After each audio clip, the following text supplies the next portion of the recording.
So, I've been single for over 30 years. I was married when I was 30 years old, actually, and had two boys who are now 33, I guess, and 28, something around there.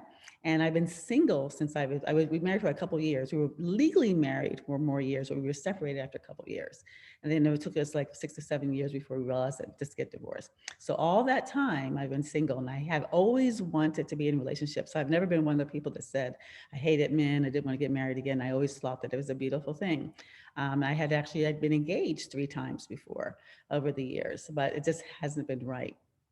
So of course, every year in our resolutions, we commit to putting energy and putting time into a relationship and find this year is gonna be the guy that I'm going to devote to the men.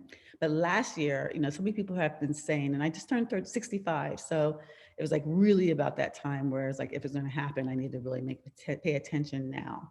And I said, and people kept saying, well, if you just approach it like you do your business, or if you're just as interested or as dedicated and committed as you are your business, because I'm pretty committed to business, then it could possibly happen. So I said this year, I'll take a different approach. I'll really make myself happen. I was, actually, I've gone online for years, and then I'll never follow through, never actually go on the dates, never found the time to do that. And this year I said, okay, I'm gonna do it. And I had been turned off, and a couple of people here have been totally turned off to the online dating because I didn't trust it. I watched too many of those movies about these guys and the things that happen, and I just was not going to go there. At least I felt if I saw someone in person, I could go my gut feeling, I could get a feel, as to whether I even liked them or not, and whether the pictures were real and all that good stuff. So, but my promise this year, I said, I'm starting to go out, but then COVID happened. So I said, okay, well, this will be really good because then I'll go on, and I was gonna have so much time that I never wind up having, but I can actually spend the time to get to know the person. Like when Bobby said, you need able to talk to the person because you're not able to see them. You don't get wrapped up in the events and the concerts and the dinners and so forth because you really just have to talk to them for a while to do that. So I reluctantly went back online to Bumble because that was my only option, or online dating. And for the ladies, we get the swipe, and it wasn't because of that. It's just because of that. It was just one that a lot of people were using and it felt really popular. And so I swiped. And the funny part is that the people that I would reach out to, I would to go for walks because I was doing exercise, and I had certain walking points in my walk that I would call them when I start. And by the certain point, if they hadn't asked me my name or asked me anything about my kids or anything about me, then I would automatically lose connection for some main weird reason. I would lose connection, and that would be the end of that conversation. And then if they did that, then we go to the next point. So I was even doing it with my friends because I said, believe it or not, a lot of people don't even ask you. They go on and they start talking about themselves, or if they start talking about anything sexual between this point and that point, then I would lose connection. And there's just, I made up my list, I guess, of what the process of elimination, just put it that way. Like I will eliminate this, I will eliminate that. So I was very clear and on the process of elimination. And then the ones that made it through that, the next step for me was really being able to have a phone conversation. Didn't want to spend weeks on, or days on texting and then going back and forth that way, because I really wanted to hear their voice. I resonate most with their voice. And then the next thing was the voice was to see them on video, was to see them on Zoom or some kind of way to see. And I even had things like when they were sitting, I would be able to make sure that, they stood up for a plant or asked about a picture in the background or something to make sure they could stand. Because again, you don't know how the person's physique is. Everyone can position themselves looking really great, but you don't even know how their physique is or whether they're healthy or whether they, could even stand. And so just different things, I really thought it through so that I could go through the process of elimination, because there's a lot of options out there. There's a lot of people out there. And to be very nice and just be honest and straight about it's not a fit, and move on to the next. So we all have a type, and we all have a list. And so usually you attract and you know respond to that type in that list. But there was this type that came up that didn't fall quote unquote in my type. He was kind of stiff looking. He was kind of, can I say geeky looking, kind of nerdy looking. He's farm boy from Indiana. And I was like more attracted to the city slickers, the suave, sophisticated, just the jerks, Desiree. yeah. And and there was an innocence, there was a purity, and you know what the thing was is that it was just the innocence and the purity. So I swiped right. Is that what it is? I swiped right. So then you take it from there. What happened after that? So this is Gery. Oh, I can't wait for your side of the story. Go. My side. Okay. Hi, Gery. Well done. Hi, Gery. Let's say hi to Gery. He's being brave. He's being very brave. Brave man. Pleasure to be here. Meet everybody. So my side of the story is I see her Bumble site, and then I said, well, this girl's way out of my league, but I'm gonna try it anyway. So I swiped right. And a couple of days later, I get, well, I'll tell you how it happened. There was an earthquake near my house, and I shouldn't say really near. I mean, we felt an earthquake. And so I reached for my phone to see where it was and, all that stuff. And her message pops up at that instant. So I texted her a message back, and I said, because she has to make the first move, right? In Bumble, the woman makes the first contact. So I tell her the story. I said, I just picked up my phone and there was an earthquake. I said, that's a huge power you have. I hope you're using it for good. And what was my response? So your response was cute. Didn't know quite how to take that, but so I texted her back, and that's when we started to make contact. And after a few more texts back and forth, she said conversation. So I called her, and we had our first conversation, and we talked for about an hour, I think, on the first conversation. So then I said, well, I'd like to do this again. So we did it again, and then a couple phone calls later, and she said she wanted to meet. So that was how it all got started. So now I did the unthinkable, because I'll be honest, I've always been transparent with you. So usually, we all know better than to, meet in person, especially during COVID on the first day. But I had talked enough, and we had both shared the same concerns about, COVID and so forth. So I invited him to my home.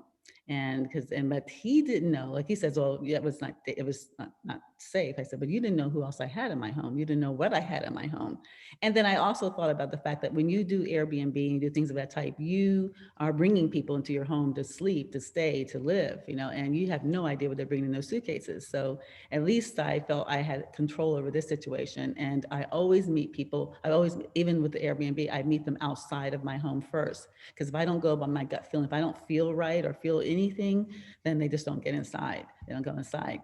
But when they go and tell them with how you got in though. So I said, well, can I bring you dinner? Because she said she'd been in, with COVID, she hadn't been going out. And I said, well, can I bring dinner with me? So she said, yeah, there's a restaurant. And I said, well, if you've been in, have you had groceries? And she says, well, I could use some groceries. So I thought, okay, I'll get this small list. Well, the list took me an hour to fill at the grocery store. And so I brought that along with the dinner, and we left the bags outside to let them de-COVID. Exactly, to antivirus them. And we did keep social distancing throughout the first one. So it was, but we had a great conversation. I don't know how long I stayed, a couple hours probably, talking and learning more about her. So that was the first time, and that was May 3rd. May 3rd. Yeah. Okay, so the thing is this too is that but we talked a lot, and we I trusted. It was something about him that I trusted. And that goes through everything, because there's the other little quote unquote rules I broke. And it was because of the fact that I really, really trusted him. I trusted he had just came out of a marriage. So I trusted that he was actually single, besides the fact that I Googled and did my own research, ladies, due diligence. But, that was one of the biggest things that, as Bobby spoke about, was it love at first sight?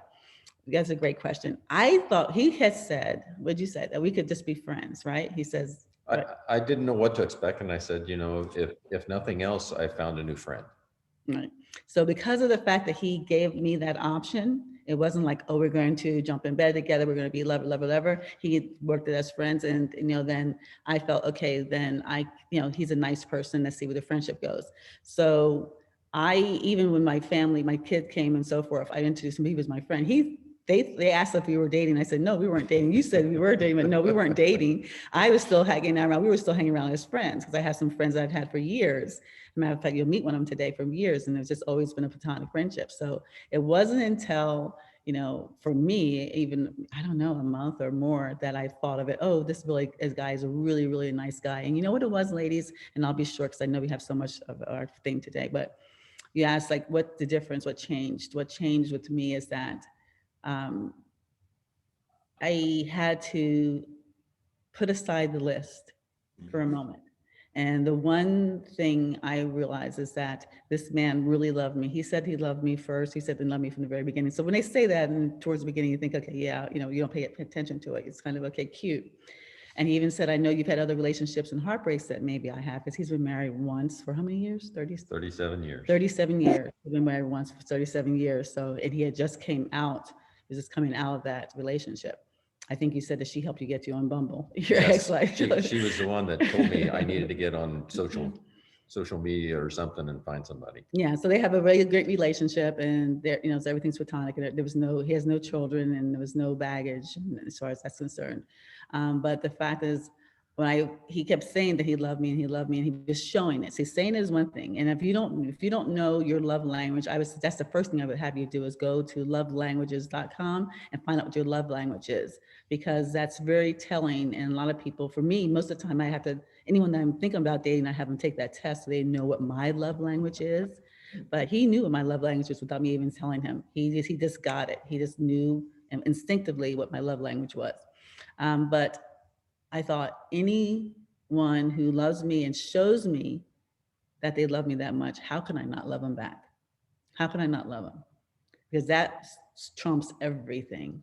That trumps all the other things on our checklist, is that someone that truly, truly, truly loves you and is willing to show you, that demonstrates it, that says it to you every day. And that songs that we hear about loving you as you are, loves your curves, your wrinkles, and all that other good stuff, that just loves you as you are, that gives us such freedom to show up in our best place. And it gives us such freedom, and it gives us a license to love back. It just opens up that doorway that unlocks the hearts that have been hurt, that have been, sheltered, that we are just protecting. It unlocks it because it just gives you the platform to love back. And we made one commitment to each other. Do you remember what that is? One promise to each other? Yep. What's the promise? I promised to make her happy. And I promise to make him happy. That's as simple as that. I don't make no other promise. I promise to do everything I can to make him happy. He does promises to make everything he can, from the little making breakfast in the morning to whatever it is, to make me happy. And when you have that kind of commitment, whether I promise that to you, ladies and gentlemen, if I said to you, my promise to be what I'm in your life for is to do whatever I can to make you happy. Hey, that's all we need, right? Because everything else, it's kind of material. So if you can find someone, that you feel can make you that promise and live up to that promise, and that can show you, because again, hearing is one thing. Hearing is one thing, but I'm one from that show me state. So if you can show me, demonstrate it in your own way, whatever way it is in your own way, then that to me is my secret, to it. And so my mind changed. I changed from the fact of knowing about this, and this. Yes, I think he's handsome, he's sexy, and he's smart, and he's financially successful, and all that other good stuff, all that. But that went to the side. The fact that I really, really, really believe that this man will love me to the day I die, how can I not love him back? How can I not give that back? You have anything else to say? No. You said pretty much. You didn't tell me there was going to be a quiz, though. Well, you have some other surprises as well. Okay, so we'll be open and talking more, because there's a lot more to share. And I think, so what was the one thing I think I asked you this morning? What did I ask you? The one thing for you. What did I ask you? Do you remember? I don't know. I don't remember. I asked you the one thing that you would say, one thing you would say to the ladies, one thing you say to any lady that's out there looking for love right now in their life, male or female. Okay, you've got to stay out there. You've got to put your heart out there. If you, a friend of mine told me when I got my divorce, he says, don't stay at home. Said, you've got to get out there. If you don't, you'll never meet anybody. And he said, you'll meet a lot of friends this way. So even if nothing else happens, you got new friends. Great, awesome, thank you. Okay, fantastic. So now we've got a great male panel who has an open conversation, but more importantly, we have two masters, so it's just not a conversation. Kaya is a master certified and a trainer's trainer in neuro-linguistic programming, that's NLP. You've heard me talk about that before because that's like goes beyond conversation. He's also with the International Board of Peer Precision NLP, American Board of Neuro-Linguistic Programming, American Board of Hypnotherapy, and the Timeline Therapy. How many people heard of the Timeline Therapy? Raise your hands, because I've been talking about it. It's amazing. It's absolutely amazing. I've heard about it and I've seen it actually work with some of our members. But how many people have heard of NLP? NLP.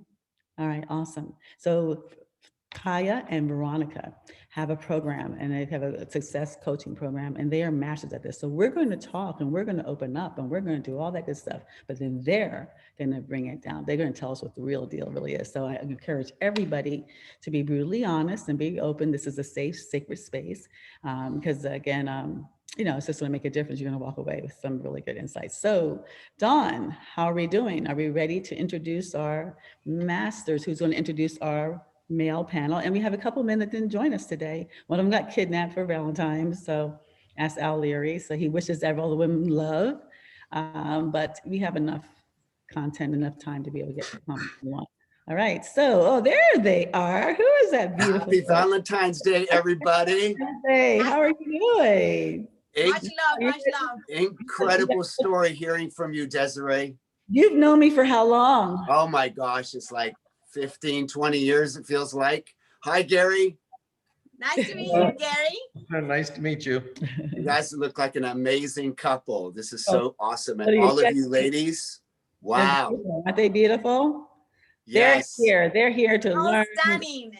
They're gorgeous. They're all gorgeous. Ladies, say hi. Say hi. Hey, say hi, Veronica and Kaya. Happy Valentine's Day, beautiful queens. Happy Valentine's Day for everybody. Awesome. So I know I just touched the surface of your experience, Kaya, but it's just like too long for me to read. Yes. So just tell us a little bit about you. Tell everybody a little bit about you and why you are the best. Oh, why am I the best? Well, I've got to pay homage to the best right here, Miss Veronica Larrea.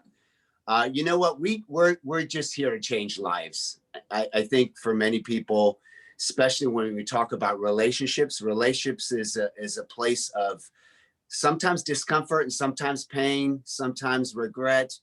And so, I truly love what you shared, Gery and Desiree, that happiness is really what it's about, right? So, there's definitely a process to relationships when you think about the fact that you have things that you want, and then we have things that we project.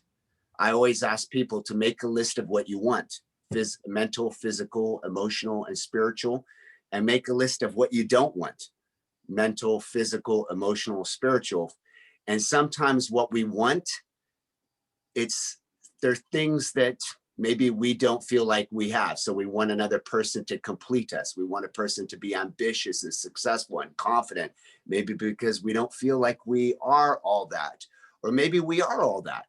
And sometimes there's things that we don't want, which are kind of like a reflection of the past, that we don't want to repeat the past.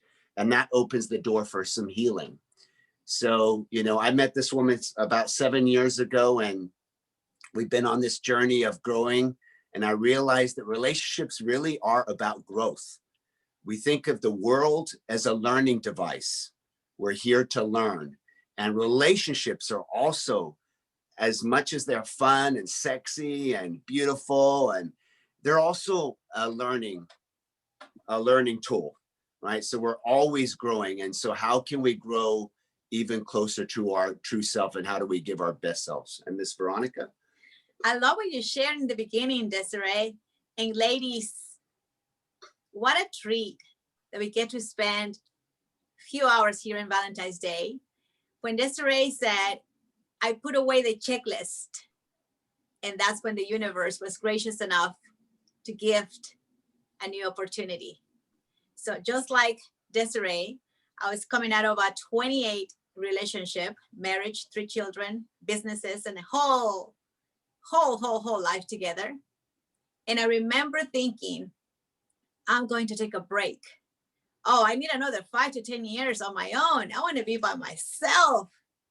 And the universe and my creator had a different plan. Right before December 31st, 2013, I remember having this yearning for this incredible man.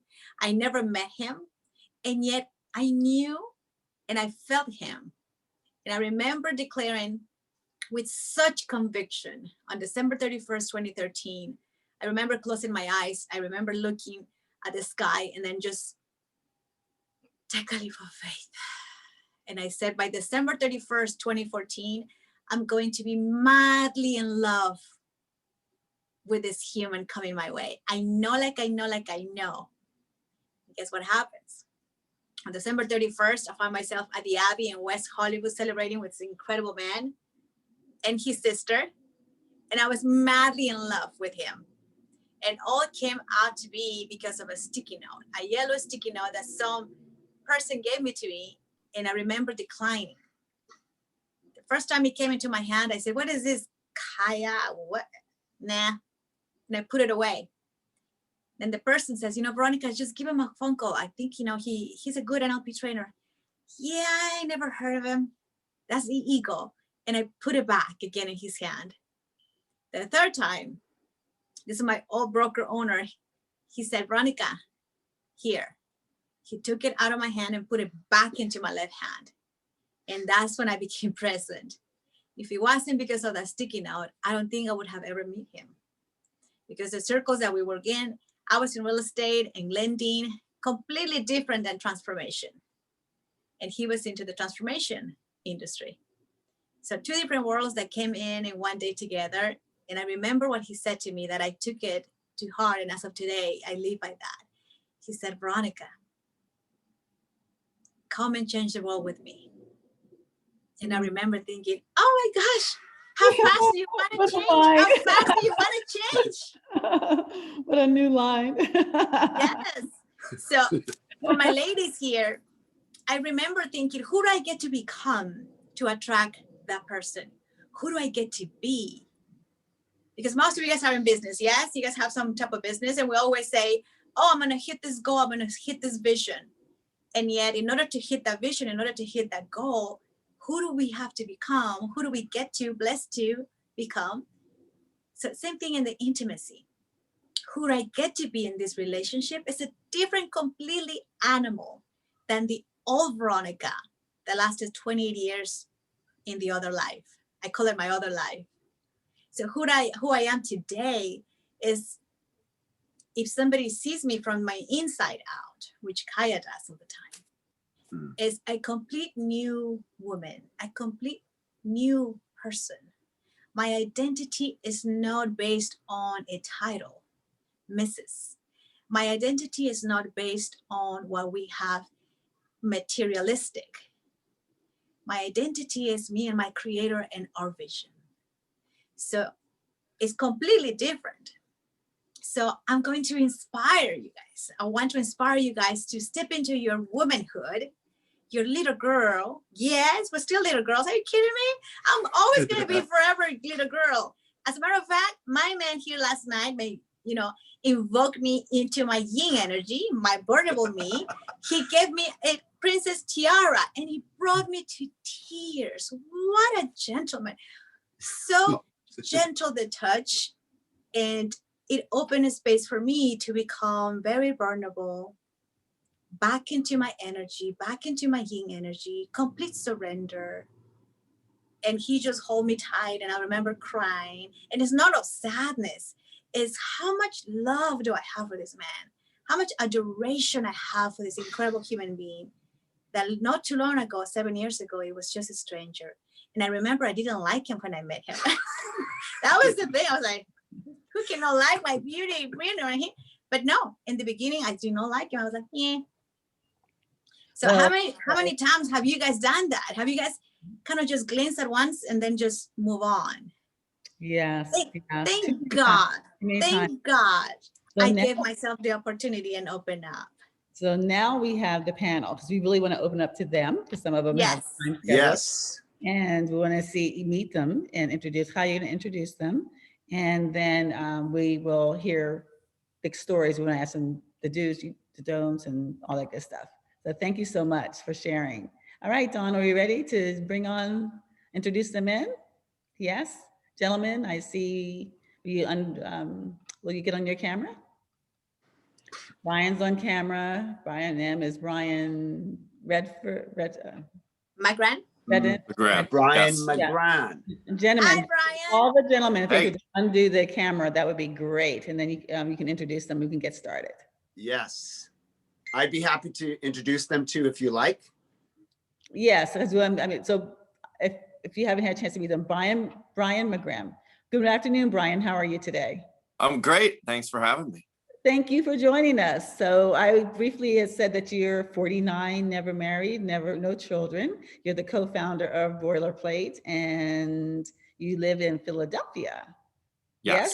And tell us what your one line was. I asked the gentleman for one line quote. Do you remember what it was? I think it's really about being optimistic and open-minded. I think that's the biggest thing for me. Give people a chance, but then also be honest. It's like, maybe it doesn't work. You're like, it was good. Let's go our separate ways. Okay, fantastic. We're going to get circled back. And then there was a Brian Redden. Brian Redden, are your camera on? And Donna, Donna, help me with that. Yes, your camera's on? Can you hear me? I can hear you, but yeah, there you go. Good morning. How are you? Happy Valentine's Day. Happy Valentine's Day. You're showing up in red. Okay, Don, we're going to pin him so that he can be seen. So, Brian, introduce yourself. The same thing, the age and you. Desiree, I don't need to wear a face mask, do I? No. And the humor, tell us about your humor.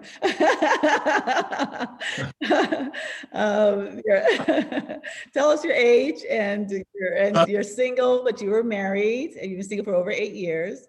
You tell us. Yeah, I'm single. I'm 60 years old. I was married for 8 years, divorced. I'm married for 15 years, divorced for 8 years. I'm a mental health professional at the VA hospital.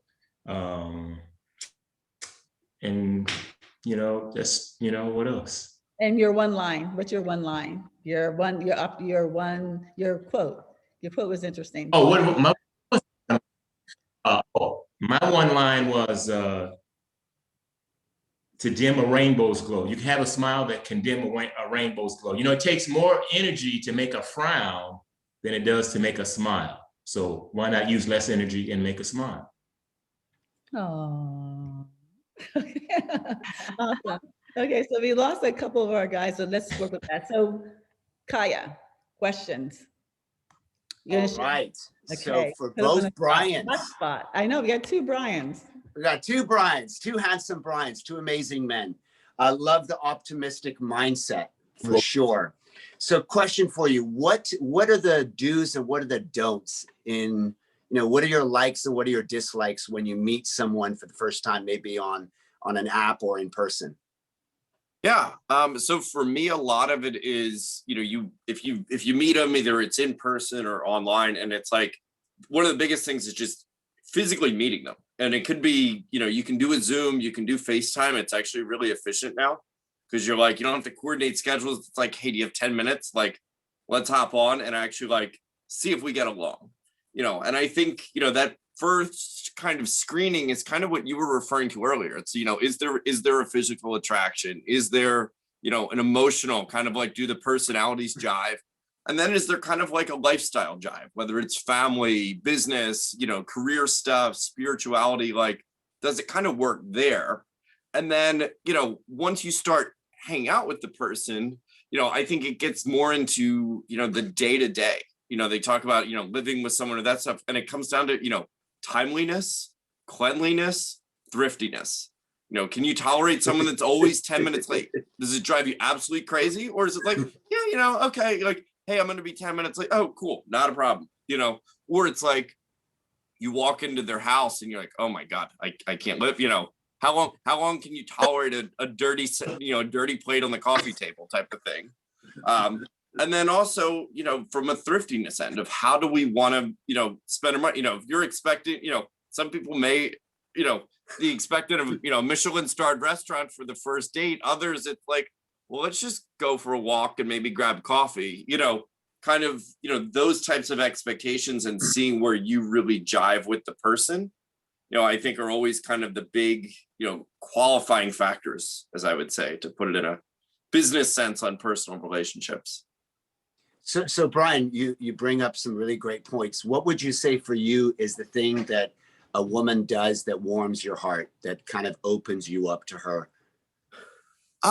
You know, I think it's really finding your way out of it. I find when you're talking to new people, you know, you kind of go through that, you know, where'd you grow up? Where, you know, tell me about your education. What do you do? Where do you live? You know, where have you lived? And you kind of work through that.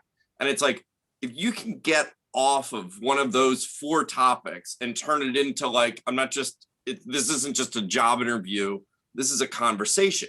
So I think for me, and then it's like, oh, we start to talk and it's like, oh, you've been here, like you're interested in this. And I think it's like, for me, it's a lot of like common intellectual interests of really, you know, can we have fun? Can we talk? Like, can I hang out with you? And it doesn't feel like awkward. It's just like, oh yeah, like we feel like we could just as easily have known each other for 5 or 10 years, even though it might only be, you know, 4 or 5 weeks.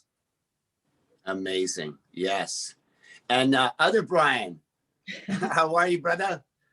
How about for you? What would you say is what warms your heart? What are the do's and what are the don'ts when you meet a lady? Well, for one thing, Kai, I think there has to be a physical attraction. There's a reason why you wear a certain pair of shoes, buy a certain pair of pants, you know, because you like it, because you're attracted to it. And it has to be the same thing with that person. Kind of like what the other Brian said. To me, punctuality is a huge thing. If I set up an appointment or a time to meet somebody, I think it's important to show up at that time. You know, turn your cell phone off. You know, show interest. Listen to what they're saying. Don't talk so much about yourself, but listen to what they have to say. You know, things like that. And the things that kind of warm my heart, like you were asking, is that be able to plan things together, you know, and be able to have fun and plan things together, you know, and then, you know, like that. So, you know, like, yeah, so you're Desiree, go for it. Yeah, just with one thing, like, but what specifics, like, just give us one specific thing that if a woman does or doesn't do that you lose connection, all of a sudden you lose that connection.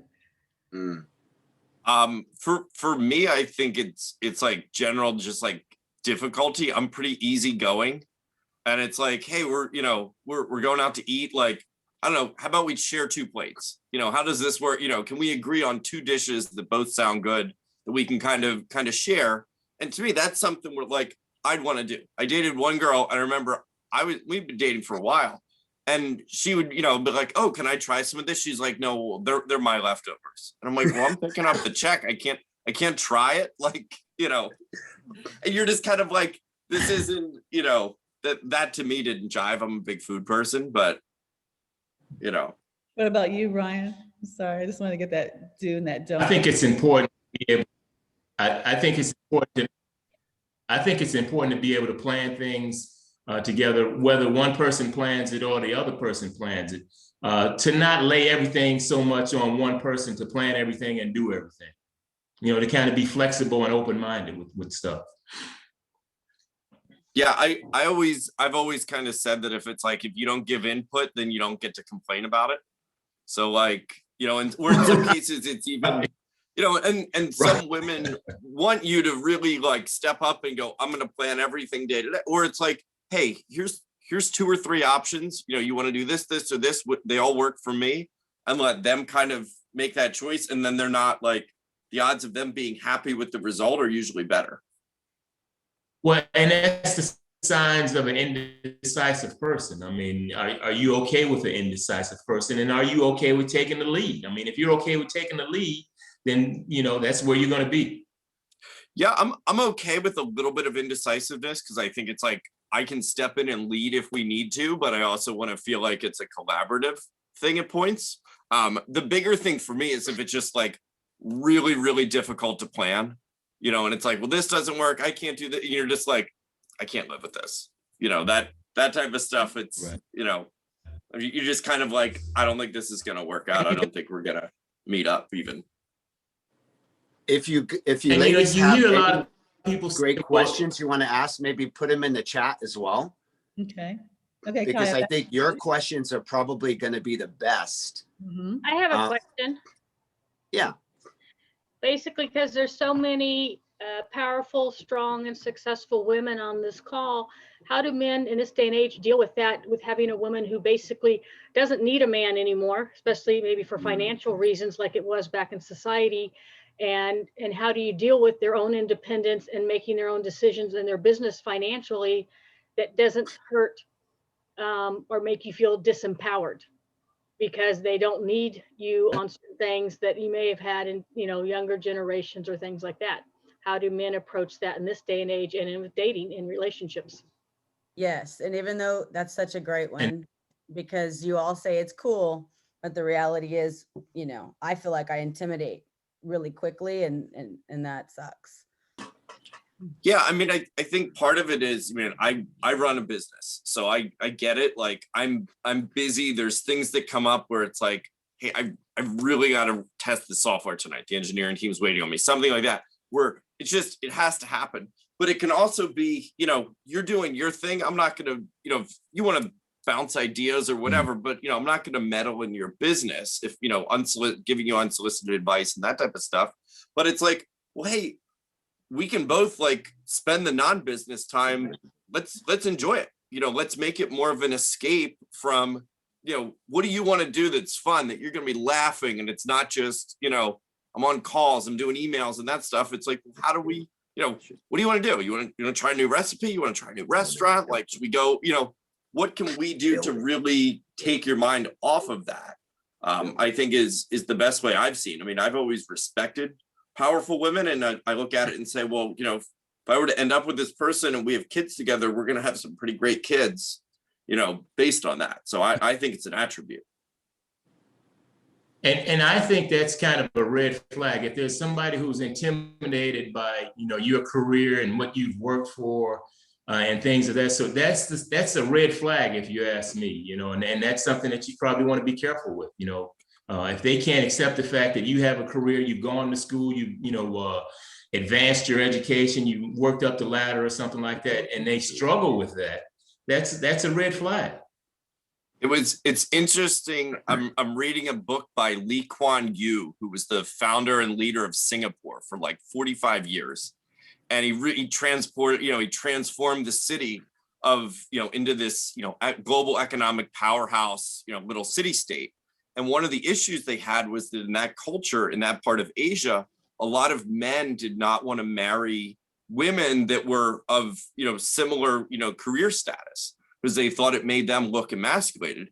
And he actually came out and said, he's like, for the sake of Singapore, and he got some grief for it, but he said, for the sake of Singapore, go ahead and marry these women that have PhDs, that are CEOs, that are doctors. Like, don't be scared of them. Like, and he normalized it, because a lot of them, they're like, I'm super successful. Why would someone not want to, you know, be with me? And they're like, the men were just intimidated and didn't want to feel like they were, you know, in a different kind of, I don't know, power position or whatever it was. And it shifted after he said that, which I thought was kind of interesting. Hey, I want to jump in. I like Francis's question, and it's a good one, and I want to repeat it because I want to know the answer. So I'm 46 and just starting to do online dating because Miss Desiree taught me how. But I'm one of those, I'm a really bad at it. I hit people up or respond back, and I'll sometimes even go into conversations, and then I go MIA for a couple of weeks because I have to have had like some wine or watched a rom-com, and all of a sudden I want to get on online dating, but then I'm over it. and go back to my normal life. And so I'm one of those that come back 2 weeks later. I'm like, hey, hi back. Anyway, but I want to know what she said about the age thing. So I'm 46. I'm a really young 46, but even so, I feel like the guys that are my age or within my date range, which is probably early 50s, preferably even maybe a little younger than me, are going to want the 25 to 30-year-olds, maybe 35-year-olds, because honestly, you're very attractive still to that age group. So you can get the little young hotties living in Newport Beach. We have lots of those here, you know, the boob jobs and all that, you know. So my thought was like, and maybe this, obviously it's just a limiting belief, but like who I'm attracted to can get so much younger that's what's throwing me off. Like, you know what I mean? So what if, you know, how does that work? You know, people in their mid 40s, are you looking at girls in their early 30s, 20s? I mean, I think the biggest question for them, it probably comes around children. You know, it's like, if you're looking to have, you know, if you haven't had kids or you want to have more kids, then the women's age is more of a consideration. But I think beyond that, it's more of, you know, those connections of like, do you get along? You know, do you have things to talk about? You know, I find, you know, I'll meet people that are younger that, you know, significant, you know, maybe 15 years younger than me. And like some of them, if they've traveled a lot and you kind of have a lot of common experiences, it's easy to connect.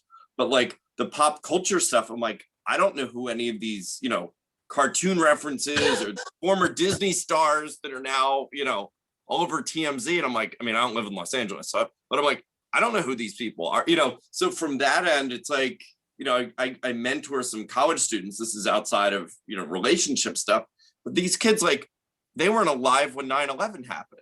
And I'm just like, oh my gosh, you know, that, you know, so I think, you know, it depends what they're looking for, but I think to a certain extent, it's like, the guys that are going for, you know, that type of woman may not be your target market, you know, of who you're really looking to connect with.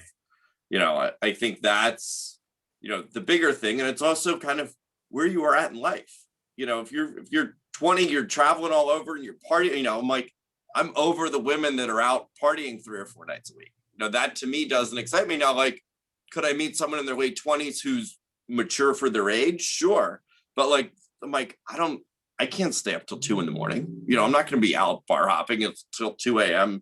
taking shots. Like that's not me anymore. You know, turn the clock back. Sure.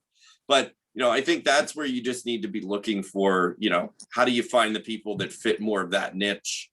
That's a great answer. Your lifestyle. What about you, Brian? Put a light bulb for me. I wasn't thinking about that. I don't want more kids. Thanks. And I would like to add on that for Andrea and for everybody here. It's interesting that Jennifer brought that topic because that's how I used to feel back in the heydays without the training and emotional mastery that I now carry under my belt. That was my experience. And that's why I remain married. Because the story that I made in my head was, it's going to be very difficult to find a human being to take on this. I remember getting feedback from many men that just by me walking into the room, they felt threatened. They felt, you know, intimidated. And for the life of me, I couldn't figure it out. What did I say? What did I do? I just walked into the room and said, hey, everybody. And I never figured out until Kaya walked in and he took on this beast. And I remember what happened to me. The story just disappeared. It wasn't about me being intimidating. It was the perception that they projected into me, the man. And Kaya took the courage to just say, hello, hey, maybe this, you know, maybe we can be friends. And for us, you know, when we are super busy building, I can only speak for myself. I'm not going to speak for anybody else, but just for me, I will not be with Kaya if he's not a builder. So I wasn't looking for a boyfriend. I was not looking for a husband. I've been there, done that. I wanted a builder, someone that we can come with me in a journey, go on adventures, swim with the sharks, throw ourselves from a bungee jump, go dancing in the middle of a Tuesday, whatever rocks our boat. And I remember Kaya when he was thinking about going into a new relationship. That's the thing that he liked about me. It was my age. See, I'm not a young chicken. And yet he was seeking for something more of substance. So of course, there's always going to be younger, more handsome, more beautiful women with rocking bodies. Time never forgives.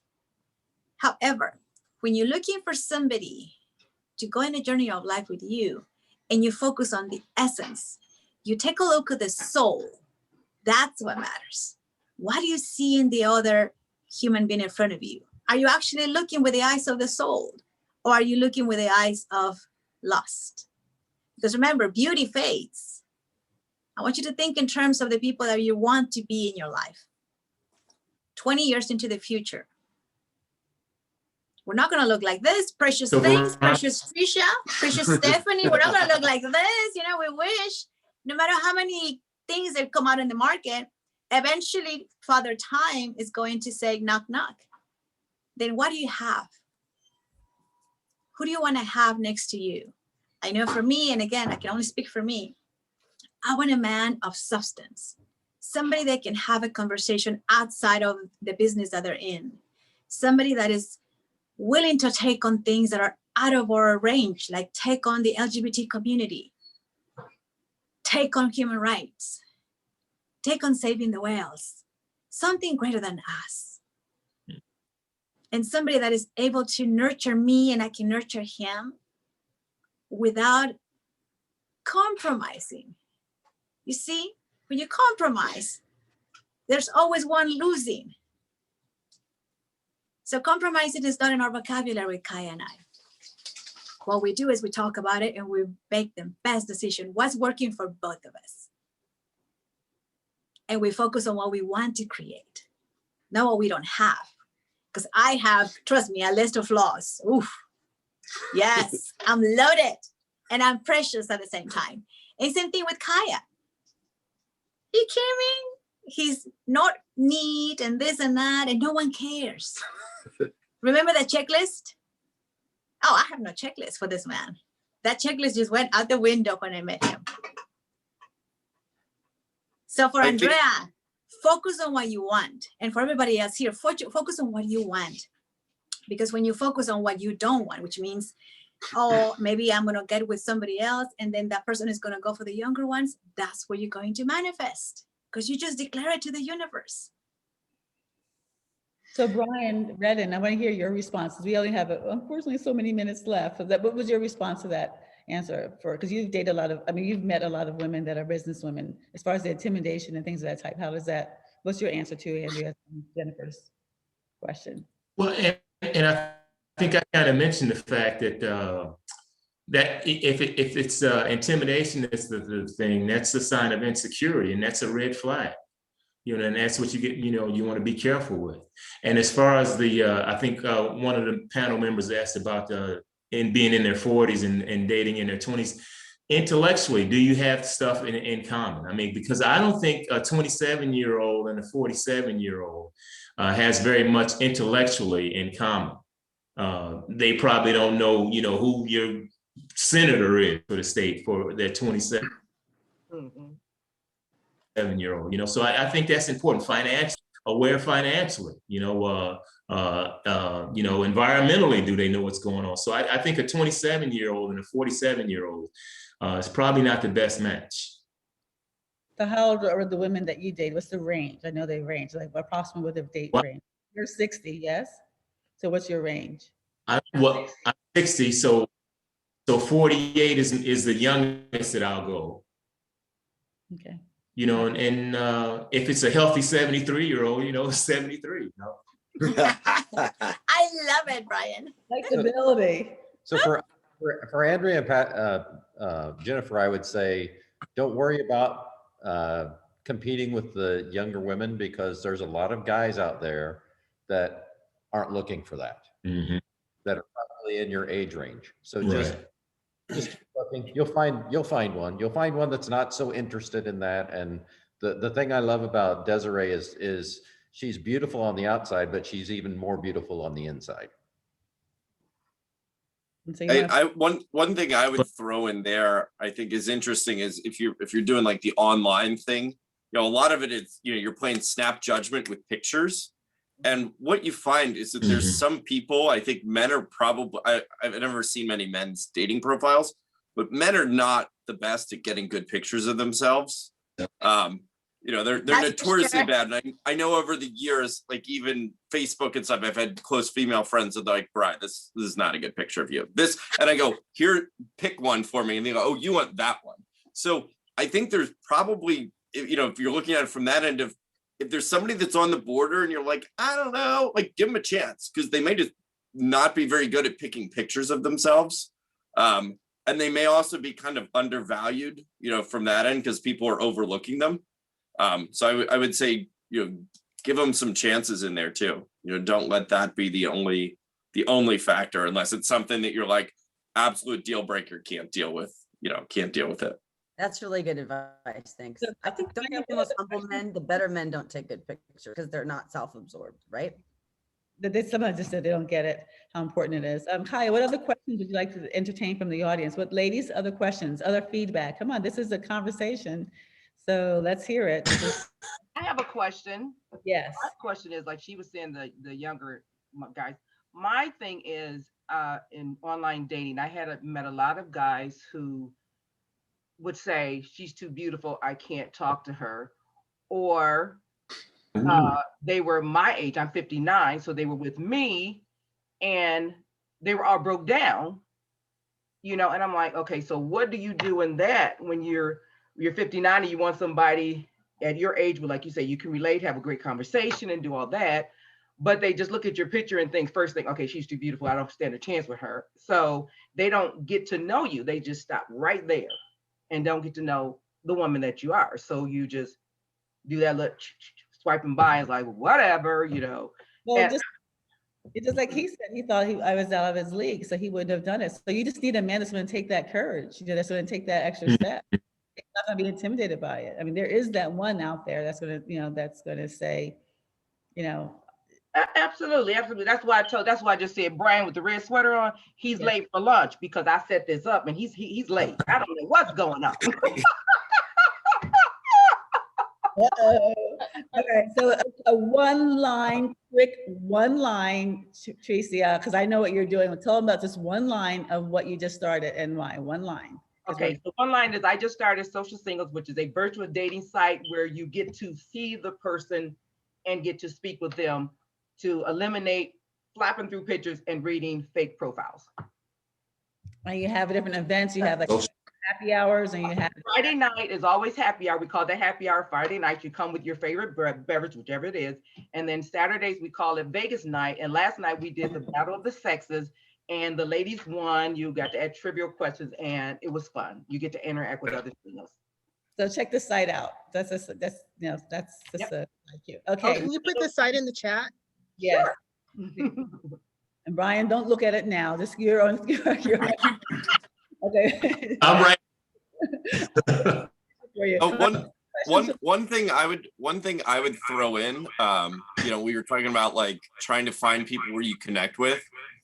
Some good advice for that is when you're doing your pictures, use it to actually, like, you should have a headshot. You should have a full body shot just so you see what the person actually looks like. It doesn't need to be you in a bikini or bathing suit, but just, this is what the person, they say you should have one of you actually going out and doing an activity you enjoy. Oh, I like cycling, I like hiking. Put in one of those pictures. If you have one of you traveling, something that makes it interesting, that's going to strike a conversation of like, oh, that's pretty, where was that? What was that? Of kind of getting past that, basic conversation, and then something that you enjoy. It could be a pet, it could be certain food, those types of things. So you can kind of initiate that conversation and give people a decent chance of you. And they go, well, she might be out of my league, but like, she really likes mountain biking and I like mountain biking. Like, maybe we can go mountain biking together. I think some of those, if it's, if all your pictures are you just in glamour shots, you probably are you may be giving that impression. So I think being a little bit more well-rounded, I think could play well to kind of humanizing you and go, hey, she's pretty and she's awesome. Like, I always talk about football. I'm a football fanatic, sports and all of that. So that is all in my thing. If a guy talks to me and he's talking about football, I'm all in. Sports and stuff like that, I'm all in. But now, I mean, I understand what you're saying, give them a variety to look at, but I mean, I talk about a bunch of stuff because I mean, well, put that in there. Put a picture of you in the jersey or the shirt of your favorite team. I mean, guys will talk, you know. I play women's semi-pro football, so maybe I might throw that in there. Yeah. Okay. All right. So let me tell you where we're Hey, at. Veronica, Yes. Yes, I think it Veronica, was when you say Brian. you have to look into a person's soul, yeah, how do you look into a person's soul? You were talking about you have to be able to see what's in their soul. How do you do that? That's very simple. When you have the pleasure, when you have the blessing of having a brand new human in front of you, you have an opportunity to connect, not to the needs that you have. It's what do you see in that person? So you don't make it about yourself. You're actually meeting a brand new soul in front of you. What are the traits that you're picking up? What do you see in that person? Are you seeing the inner beauty? Are you seeing what I call the glazing in the eyes? Are you truly seeing that human being? Or are we caught up on what we want to create? And is that something you could see on the first date or the second date over the telephone? Or Absolutely. There's also, you know, a psychology to this. You know, the Jungian psychology will say that you see who you are. So whatever your, you know, positive beliefs are about people and men and or the opposite sex, you'll actually, that's what you'll attract. You know, John Maxwell says you attract who you are. So and Jungian psychology even says that you tend to marry or date a person that is your own unconscious mind. So in other words, if you've got fears around trust, you're going to attract someone who's untrustworthy. If you believe in possibilities and that you can attract a trustworthy mate, that's what you'll project and that's what you'll attract. I think sometimes when we talk about the fact that we sometimes intimidate, I think we can actually take ownership of that and say, if I'm getting a sense that I'm intimidate men, what is it about me that I'm projecting that intimidates men? That's in my pictures, that's in the way I hold myself, that's in my mannerisms when I go out there. What I love for me in a woman is a powerhouse builder, yet someone who's very humble and very down to earth. And if she is able to communicate to me that she's a builder and she's very humble and very down to earth, she doesn't see herself that way. She doesn't see herself as a powerhouse. She just sees herself as a loving woman who wants to just love and give love and receive love. That's what warms my heart. When I see a woman who is a powerhouse and she walks around with that air, I am a powerhouse, what I feel is that she shuts the door and she intimidates, or she makes me feel like I can't really go and speak to her. So I think for you ladies, you know, coming from a man's perspective, is that, you know, kind of take ownership of everything, including what you project. And if men are intimidated by you, ask yourself, what is it about me that I can shift slightly so that men can actually see my heart and not see, you know, this, you know, intimidating, successful businesswoman? How can we co-create together? And I think for that, it's the warmth in your smile. It's the way you hold yourself, the way you're playful and not taking yourself too seriously. Because sometimes when we take ourselves too seriously, we project, you know, that energy. So 1 second, pause. This is an amazing conversation. Our clocks keep going. So, and respect for those who have to leave at 12 noon, you know, that plan to leave by 12 noon, I want to thank you for joining us. I also want to let you know that we're going to, all this is recorded and it'll be included in the magazine that you're going to receive. But one thing I do want to point out in the magazine, and my intention was to go through the rest of the magazine with you, but I'd rather stay on this conversation whose vote do I have with that? Yes? Anyone else think that we understand the conversation? Okay. All right, because you're going to get the magazine. You can cruise through it at your leisure.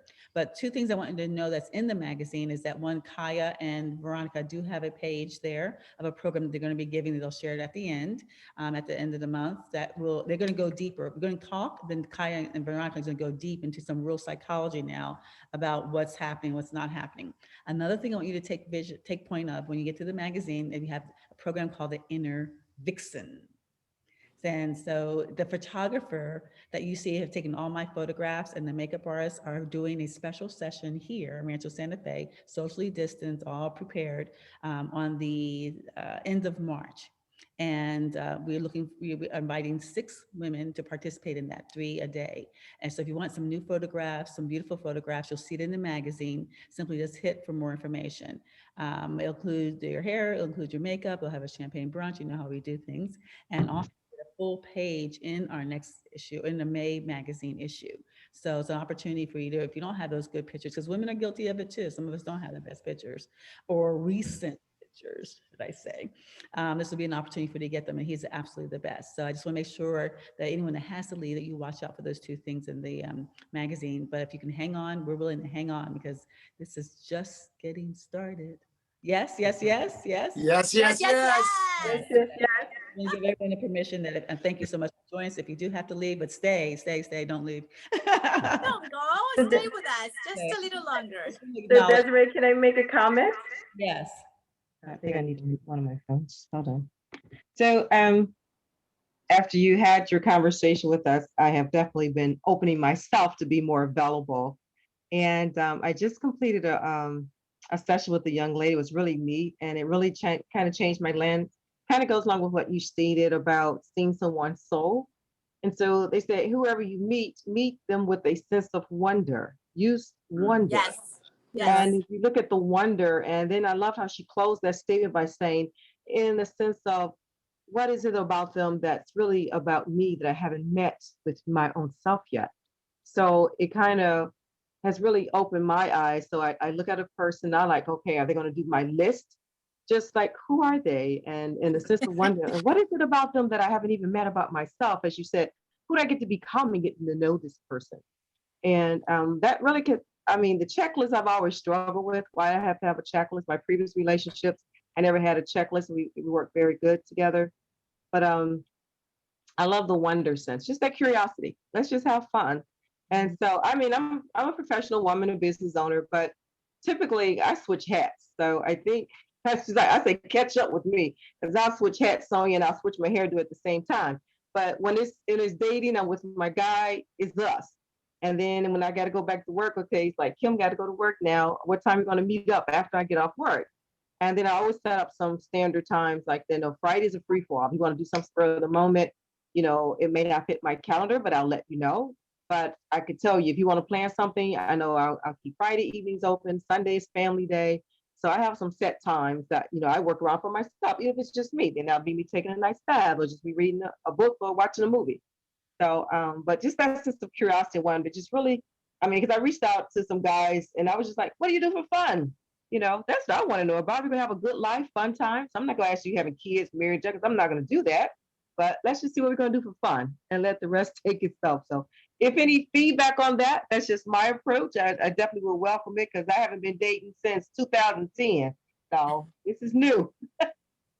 I love the curiosity, and that if you're curious to them as a person, as opposed to, I find if I'm open to them as a friend first, and that's why I have some really worst case scenario, long-term friends. But if you're open to them as a friend and curious, and what also helped a lot, I'll just share this real quickly because I want to go back to you ladies and gentlemen, is that going to see their family. You find if their home that we were raised in, and their family and their parents and where their roots were, because that's very, very, very telling. I would have never known that before. But when I went to home to see his family, I could see where they came from. You could see the habits, you could see the mindsets, you could see the values, you could see, because a lot of times, let's say that one that falls far from the tree, most of the time that backbone is, and that gives you a lot of comfort, like what their family, what their parents did and didn't do, and so forth with the rest of it. Yes. I had a couple thoughts on that. I thought one is making sure you're communicating that. You know, I think some people are looking for kind of shadow, you know, someone that's going to be by their side all the time. And I think there's other people that are more independent that are like, cool, I see you twice during the week and one night on, you know, one day on the weekends, like that works. You know, and I think it's a matter of like, in some ways it's finding people that fit that mix that are also busy, you know, in some cases. Now it can't be, they're so busy that you can't do anything. But I think kind of finding that mix. The other thing that came to mind, I remember friends, you know, that would get married, and one of the biggest things would be like the first Thanksgiving when they're married, and they're like, well, do we go to her house, her parents, or do we go to my parents? You know, and for their whole lives, they've done the holiday with their parents. And it's like, now I've dated women who were like, I don't care if I see my family, we'll go to your parents, you know, that type of thing. In some cases that works, but it's also like some cases that create stress. I'm like, well, you know, my family, my parents host Sunday dinner. You know, my mom hosts Sunday dinner every Sunday. Like, that's where I'm going to be on Sundays. Like, you can come, but that's sort of what I'm doing. You know, don't expect other things. So I think a lot of it is, once you've met the person, as you're kind of going through that process of like, what are the values? You know, what are the shared values? What do you know, is it quality over quantity some cases with the time, and especially the types of women, you know, that are in this group that are ambitious, and they're not just working a 9-to-5 job where they turn the laptop off, you know, close the computer, and they're done until Monday morning type of thing. So I think those are all important. Another huge thing is flexibility. The thing that I think works for Veronica and myself is that we're not trying to change each other, right? She is who she is. I am who I am. Let's meet in the middle. You know, there's things that probably frustrate her about me and vice versa. And I find that a lot of times I'm sensing, and, you know, when people are dating, they're judging and they're trying to like fit the person in a box that's the box that they want to have, instead of just being with the person as they are. One of my friends, and she's been on Oprah a few times, a relationship coach, she's probably 80, you probably know who she is, Pat Allen. She would say when a woman or a yin energy, feminine person marries a man, they hope they can change him. So they pick the project. They hope they find the man and they're like, I want to make him into this new thing. So they hope they can change him. And then she says, when the man marries the woman, or the masculine energy, because it could be a man inside of a man or a woman, marries the woman, he hopes she'll never change, because he's marrying her for who she is in the moment. And so a lot of times what I find is that there's a desire to fit people in a box. And if they don't fit in my box, the checklist, we could call it the checklist too, then I am now unhappy. And then because I'm unhappy and I'm not getting what I want, now I need to be out of this relationship because I need to go for what I want. The question is, a lot of times what we want is tied to probably what we don't really want. It's like we say we want that, but in actuality, what's leading the conversation in our head? Our heart or our ego? You know, what's really leading the conversation on what we want, our heart or our ego? And it's very difficult to separate the two and know which one's which. When the mind is getting busy and I'm analyzing him and I'm judging him, that's all ego. That's all ego. The heart is having a different conversation. The heart says, let me love him as he is. Let me discover who he really is. Let him see who I am. And let's find a place in the middle where we can build or thrive together. So, and also for the ladies, what we have seen in our students that are coming in the singles, you know, they're looking for love, they're looking to attract that incredible human being. It's they have a hard time when they have an incredible potential candidate in front of them. They cannot be present. Whatever that person says, there's always something that reminds them of the past. Any little subtle thing, again, back to the ego, takes them away from the present, takes them away from the potential relationship. And they always go back to, oh, this reminds me of this. Oh, he's doing it too. Oh yeah, 2 boyfriends back in 20 years ago did that. And the girls have a hard time. And who's living here? Exactly. And it's not that they intended to look at you with the eyes of the past. They just haven't gone through the process of clearing that out. So I know most of us have gone through relationships that were fantastic, right? In high school. I know some of us went through relationships that is like, whoo, let's delete that one from the book, please. Right? And then some of us is like in a relationship that is so precious like this one that we want to hold on to it. Except here's the thing. The more we want to hold on to it, the faster it's going to escape, because it becomes like a suffocation type of relationship. So for the ladies here, you will come across men that want their freedom, they want their independence, and they just want to be with you here and there, just like Brian said. And you will come across also human beings that they want to be next to you 24/7. So where is the sweet spot? It depends on you and your future mate, because not everybody is the same. Like me, I could be with Kaya 24/7 according to my brain. And that's not true. I know myself. I know what my threshold is, and I need my me time alone. Me outside in a different state, sometimes in a different country for a couple of days or weeks. And it's okay. Because when you recharge, when you are in yourself, focusing on you, you're watering your garden. So it's all beautiful and pristine. It has a glow. Then you actually invite the male figure to come and play in your garden and stay as long as they want. But imagine if you don't water your garden, both sides, male and females. Who wants to come and be in the presence of somebody untaken care of? Spiritually. Somebody that is always talking about the sky is falling. My gosh, did you see the news? La, la, la. Right?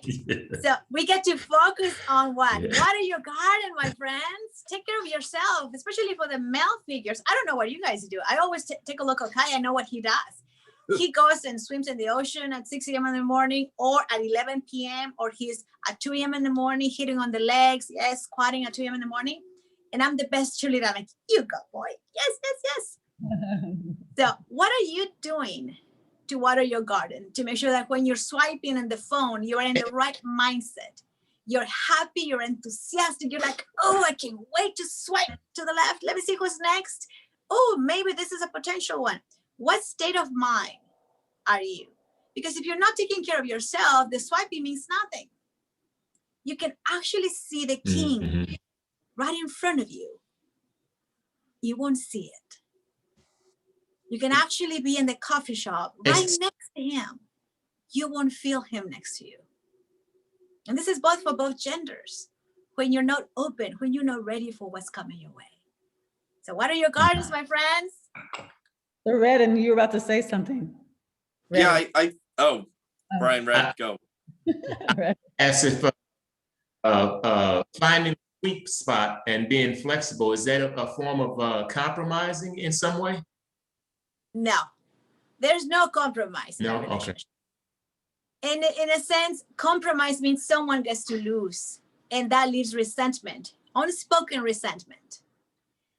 You see, if there's something that somebody wants, I'm going to give you an example. Kaya is allergic to dogs and the universe in general. So I love dogs. Yes. And I am a dog I'm actually lover. more allergic to cats. Yes. I've got very mild allergy to dogs that I can hang out with dogs. Cats is a little different. Yeah. So again, he's allergic to the universe, and this is serious allergies, right? And I come from a different universe, which is full of cats, dogs, horses, oranges, pine trees. Everything. Everything. So I am not going to give up my world to be with Kaya, and I'm not going to force Kaya to be sick 24/7 with my animals, right?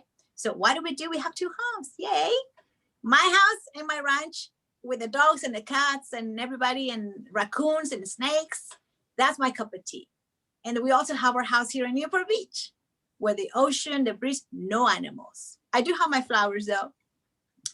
So that is not a compromise. I get to be me. I get to have what I want. And he gets to be here. Now, last night though, I did my puppy eyes and I said, can I please, it's Valentine's Day, can I please go get lotion?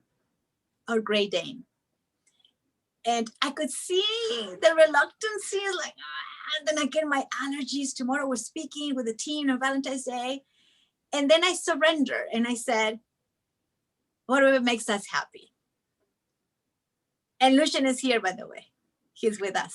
So whatever makes us That's happy. the dog you heard barking a little Yeah, earlier. so that's the cue for both of us. That it's not even about Lucian. It's what will make us happy in Valentine's Day. And I think that's just That's not the a dog. idea. That's a The idea of relationships as being a place to give. So I just saw that it would make her so happy. I said, just invite the dog. Just bring the dog. And I pet him. I don't love him. There he is. He's talking to us. So yeah, it's coming to give instead of coming to get. Yes. What's the gift I can give my mate? And a man feels that. So I'm putting myself in your shoes when you ladies meet a man, he's assessing you just like you're assessing him. And he's analyzing everything. He's analyzing how gracious you are, how humble you are. Are you a person that obviously physical attraction has to be there, right? The physical, the kind of emotional. And so what energy are you projecting? Are you projecting your confidence in yourself? Are you projecting, I think that's perhaps one of the most beautiful and sexy thing for a man in a woman is her confidence in herself, that she doesn't need anything, and yet she is there To give. with him. And so it's kind of like wear that you don't need a man, wear that, but also be humble enough to focus on him and not focus on, it's kind of like, it's an interesting thing. You're focused on you because that's the reason why you're on the date, you want love. And yet when you're there with him, you're focused on just lighting him up, making him feel special. What do men want? Men actually want admiration. They'll not probably tell you that, right? They want to feel like they're all that. And since you're all that, let him feel he's all that. And you get to both be all that. They want admiration. And so sometimes, letting go. I notice Veronica's a powerhouse. And sometimes I notice what she does is she lets go and I step in, or, it's a dance. So one of the questions, and that you just brought me to one of the questions. So gentlemen, and I'm going to ask the ladies the same thing. What is the one thing that you find most attractive? And when they say attractive, I know sometimes women immediately will take it to their physical being. And it's not necessarily that, because we all know ladies that are maybe slightly, their bodies are different or their hair is different or whatever it is, but they walk in and they've got the sensuality, the sexuality, they can walk in the room and like, bam, and you're looking like, gosh, I've got this, I spent all this time doing this and that's this, and but this person's getting attention. So it's more the inner, it's just your inner confidence, your inner beauty, what is. But what do you find that's hot, in a woman? Like what characteristic or what it is that really makes you say hi? I think for me, it's the personality, and that you can go somewhere where it's your circle. You're out with your friends, you're out with your family or whatever. And, like I said, you're not necessarily next to each other the whole time, but people are coming up to you and going, wow, I met her. She's awesome. That type of feedback, I think to me is, you don't know what they're talking about. It could be, any number of topics, but it's like, are they personable? Can they engage? Can they make another person literally go up to you and go, yeah, they're awesome. Like, hold on, don't screw this one up, that type of thing. But I find that really, how they present themselves to others, how they interact with others, and presumably they're acting that way with you too. Personality then. What about you, Brian? Redden? And also being able to compliment each other. I think that's a nice thing to be able to compliment each other. And I'm just going to share a story with you guys. Before Desiree met Gery, she and I used to hang out all the time. And we went to this one concert, Natalie Cole's uncle, Freddie Cole. And, when we got into the place, Desiree went one way, I went the other way. And we met this couple. And the guy said to her, man, you guys make a good couple. And I says, she's just my friend, well, there's nothing romantic about. So I think to be able to compliment each other is a really good thing, and for me, that's a big thing. And plus, like I said earlier, I mean, there's a reason why you wear a pair of shoes, you wear a certain watch, because you're attracted to it. So I think there has to be some form of physical attraction. And that's not to sound shallow, that's not to sound mean or anything, but that, we all are attracted to something, Well, I thought what's interesting there too is, we talked a little bit about earlier, is like the openness to change.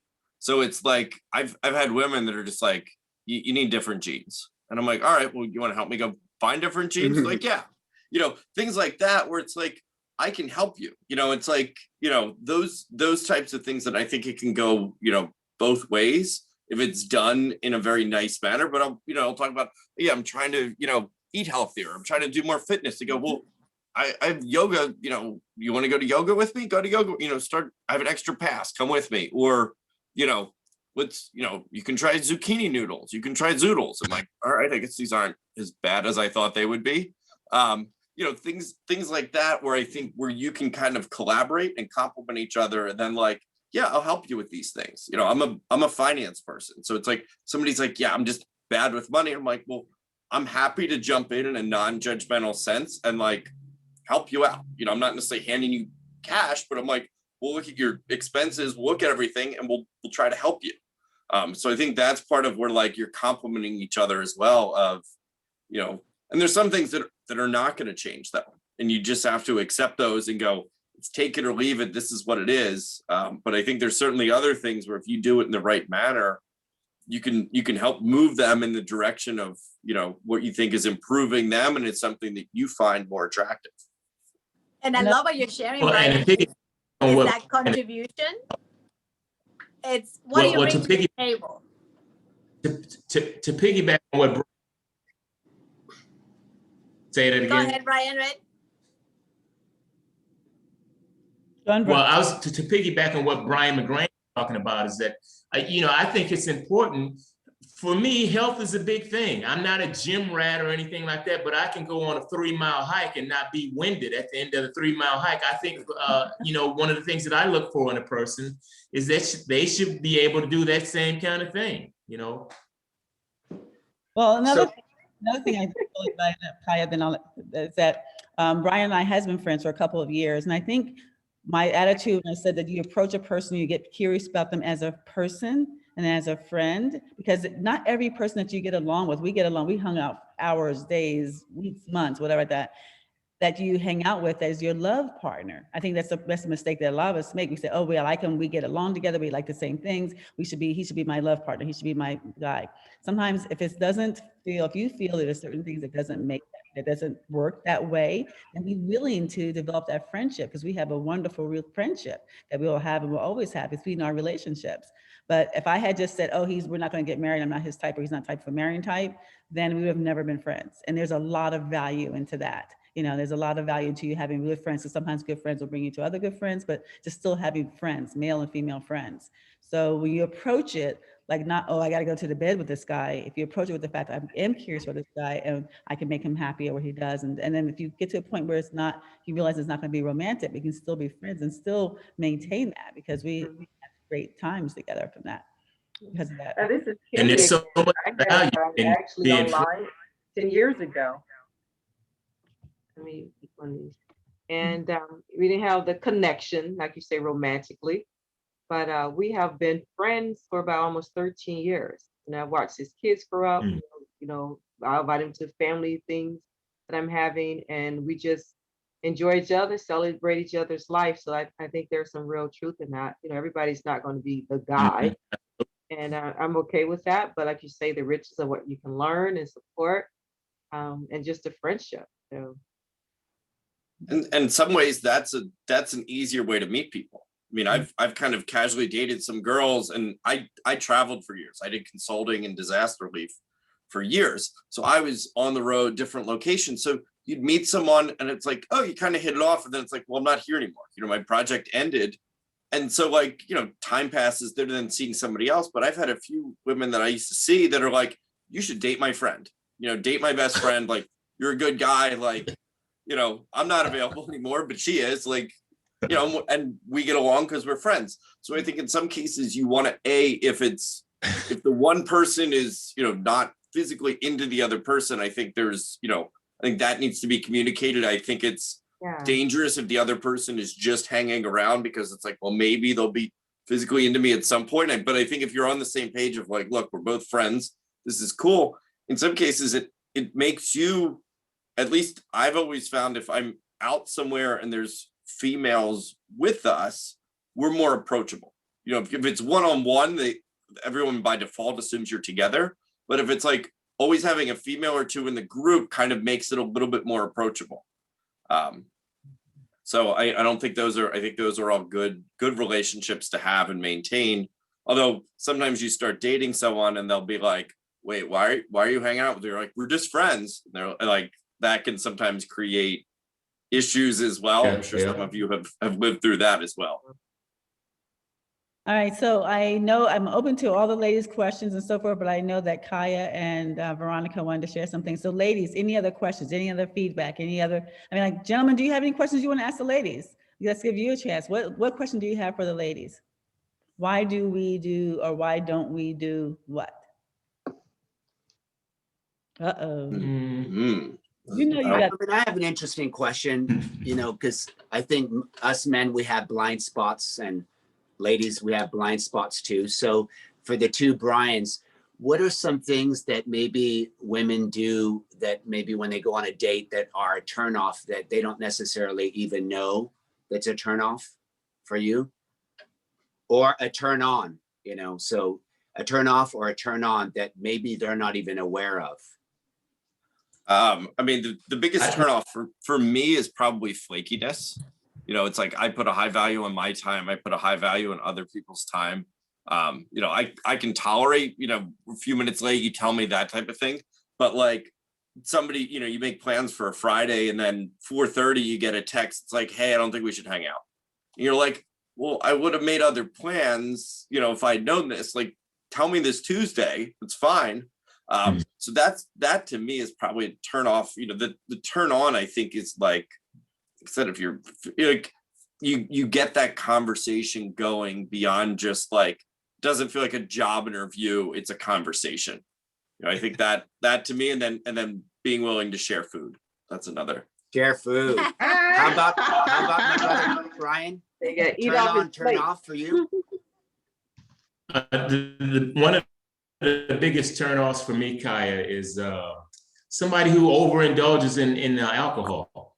Oh. You know, I've had some really bad experiences from going out with women who drank too much, and it was really uncomfortable. So that's, and I got nothing against, you know, alcohol consumption, but when it's overindulging, you know, that's kind of my line right there.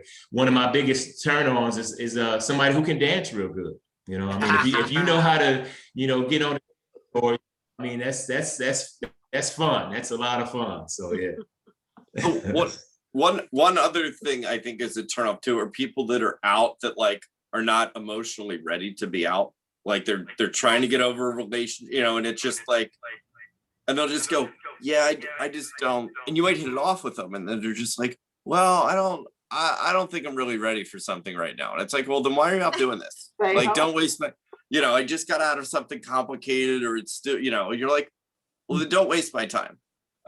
Especially in places where, you know, I think it depends where you are. If you're in a big city, it's almost endless possibilities. You know, if you're in a more rural area, you know, you're not going to, you know, you go on an app or something, but like there's only so many people, you know, you only get so many swipes. You're in New York or LA, it's like you can be doing it for days, almost to the point where it's too many things on the menu. You know, you go to the restaurant and it's 6 pages and you're like, oh my gosh, like give me the nice 1 pager and I'll pick the best thing. So I think that's relevant too, is just, you know, sticking with that thought. And for Brian, I'd like to ask you a couple of questions. Like, if I was single and if I wanted to manifest the love of my life, I will ask, because I'm super outgoing, extrovert. So I can be in a cave for a day 2. On the 3rd day, I'm like, bye. I need humans. So what do you do for fun? Like truly, what is your cup of tea? I'm speaking to your inner child. You ask which Brian are you asking? For me, one. Both. So let's go with Brian, my ground first. So for Brian, Red Brian can go. Yeah. The type of fun that you don't invite the girl. So one of the things that I do I'm a very outdoors kind of person. I swim, I kayak. I'm going roller skating later on this evening. I hike. So I do a lot of physical activities. I can also be very romantic. I can also sit on the couch, under the fire and watch a movie. So kind of, I can spread it out in and out, but I do a lot of physical stuff, So being outdoors is a big one for me. Very good. Yeah, how about you? I'm similar. I like biking. I'm out on my bike a lot. I try, if it's nice out, I'm out every day. I own an old house, so I'm constantly doing projects on that. And then pre-COVID, I used to travel a lot. So one of the, kind of, if you want to I always thought if you want to fast track a relationship, go on a trip together. This isn't necessarily the second date. I mean, I had a wedding in the Philippines a couple of years ago.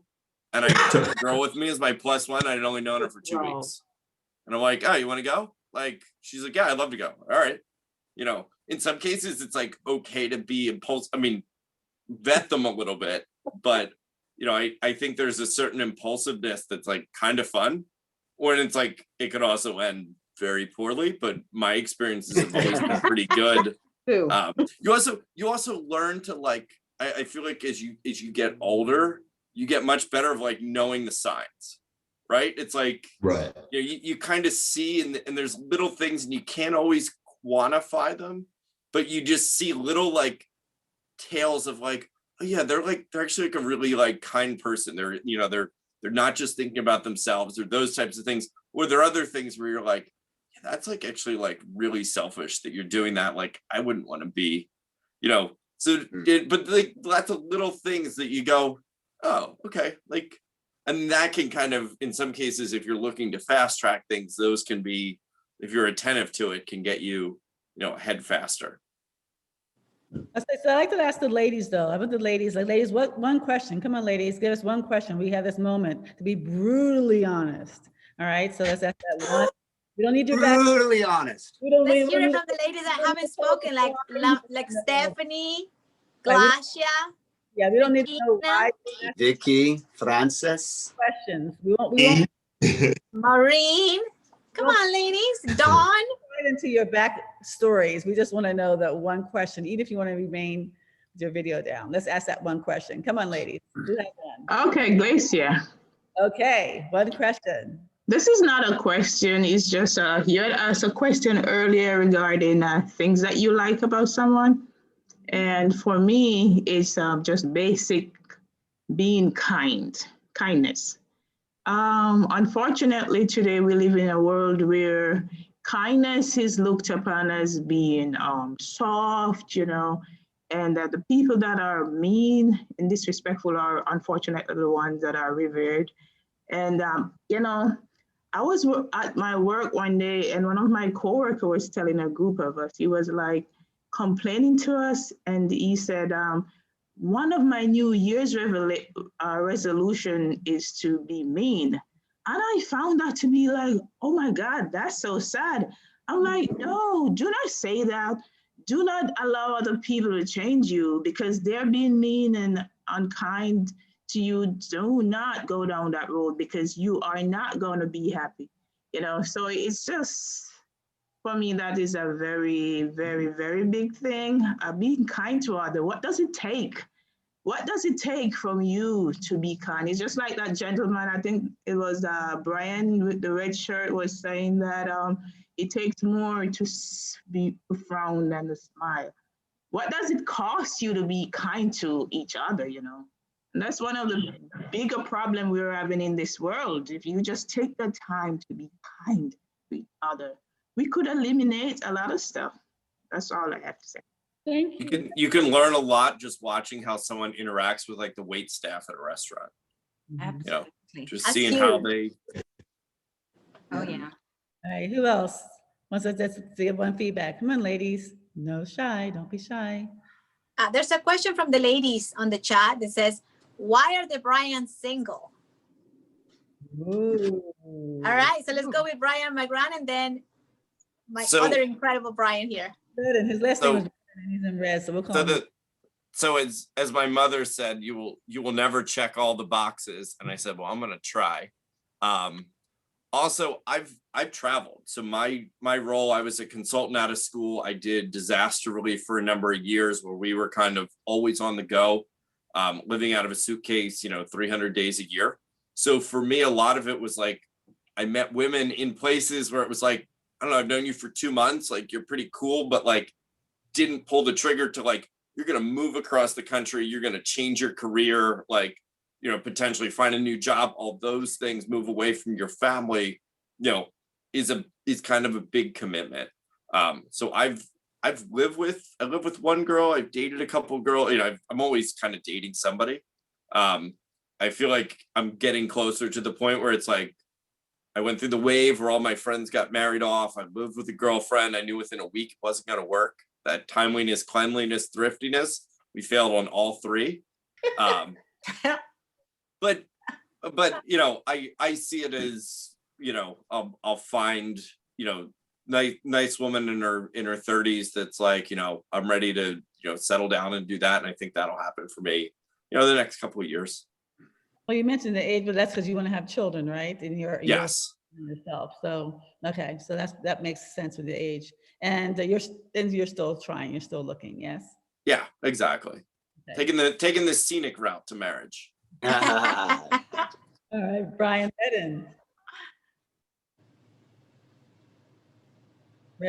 So Are you still single, Brian? I was seeing a woman, about 2 or 3 months ago, and something happened in the relationship, and I wasn't ready to get intimate, and she kind of got upset because of that, and things kind of went separate ways. So that's why I'm saying.